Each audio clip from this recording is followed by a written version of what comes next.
Sustainable Development Goals atau SDGs merupakan suatu rencana aksi global yang disepakati oleh para pemimpin dunia, termasuk Indonesia.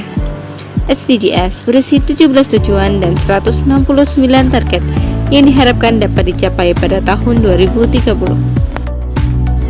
Dari ke-17 tujuan, salah satunya adalah menunjang kemiskinan, yang bertujuan untuk mengakhiri kemiskinan dalam segala bentuk dimanapun. Berdasarkan data yang dikutip dari BPS mencatatkan angka kemiskinan di Indonesia pada Maret 2019 mencapai 9,41% atau setara dengan 25,14 juta penduduk Indonesia. Sedangkan pada Maret 2020, angka kemiskinan di Indonesia mengalami peningkatan menjadi sebesar 9,78% atau setara dengan 26,42 juta penduduk Indonesia.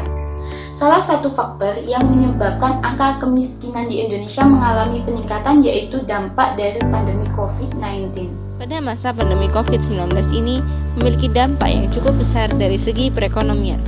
Dampak ini dirasakan oleh seluruh kalangan tanpa terkecuali, mulai dari kuli bangunan, pengusaha, pegawai, dan lain sebagainya. Sangat meningkat, apalagi pada tahun 2020 ini. Kemiskinan di Indonesia itu semakin meningkat sebab pandemi corona. Nah, inilah yang membuat penghambat untuk melakukan pekerjaan secara normal. Banyak sekali karyawan yang terpaksa di PHK dan mereka kehilangan pekerjaan. Sehingga hal tersebut meningkatkan pengangguran di Indonesia.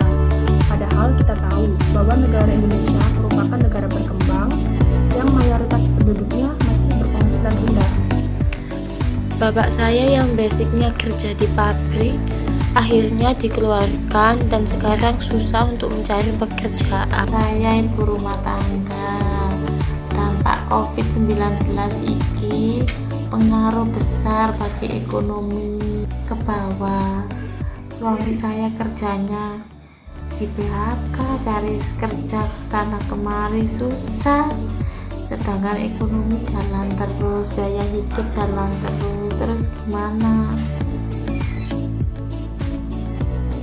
Pada pandemi ini dibutuhkan strategi untuk mengatasi masalah tersebut, seperti yang pertama, pemberian bantuan uang atau sembako dan bantuan keringanan biaya pendidikan secara menyeluruh akibat pandemi COVID-19.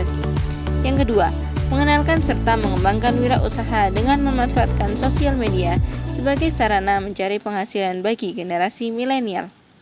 Dan yang ketiga, bantuan modal untuk mahasiswa dalam mengembangkan usaha.